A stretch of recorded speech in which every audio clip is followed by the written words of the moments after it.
నమస్కారం. ట్యామ్ 2025 తరపున అందరికీ స్వాగతం, సుస్వాగతం.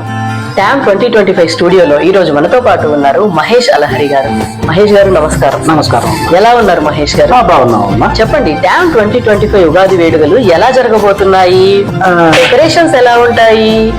స్కిట్లు, డాన్స్లు ఏమైనా ఉంటాయా? ఫుడ్ ఎలా ఉండబోతుందండి? ఇంతకీ ఉగాది పచ్చడి కూడా పెడతారా? మహేష్ గారు సిగ్గుతో మౌనంగా ఉండిపోయారు. ఇది సిగ్గు వల్ల, పొలం ఎలర్జీ వల్ల వచ్చిన దగ్గు వల్ల వచ్చిన మౌనం కాదమ్మా. తమరు కొంచెం గ్యాప్ ఇస్తే మాట్లాడదామని వెయిటింగ్. చెప్పండి. సారీ అండి. సాధారణంగా ట్యామ్ వాళ్ళు ఎన్నో వేడుకలు సంబరాలు జరుపుకుంటుంటారు, అది సహజం. కానీ ట్యామ్ 2025 వాళ్ళు జరపబోయే ఉగాది వేడుకలు మాత్రం అత్యంత ప్రత్యేకమైన అన్నమాట.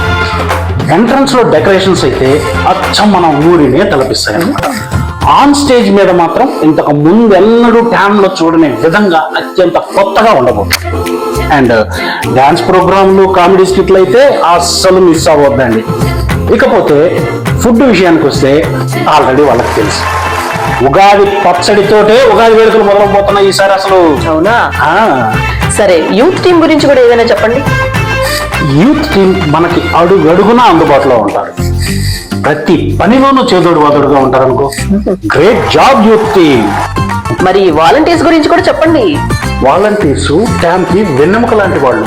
ముందు రోజు సాయంత్రం ఈవెంట్ వేదికని సెట్ చేయడం దగ్గర నుంచి తర్వాత రోజు భోజనాల దగ్గర సర్వ్ చేయడం అయితేనేమి, ఈవెంట్ అంతా అయిపోయిన తర్వాత క్లీన్ చేసేసి యాజ్ ఇట్ ఈస్ గా మనం ఎలా తీసుకున్నామో అలా వాళ్ళకి ఇచ్చేయడం అయితేనేమి, వీటన్నిటిలో ముఖ్య పాత్ర పోషించేది వాలంటీర్లే. Great job volunteer. Thank you so much Mahesh garu. మిమ్మల్ని అందరినీ ఉగాది వేడుకల్లో కలవడానికి ఎదురు చూస్తూ ఉంటాం.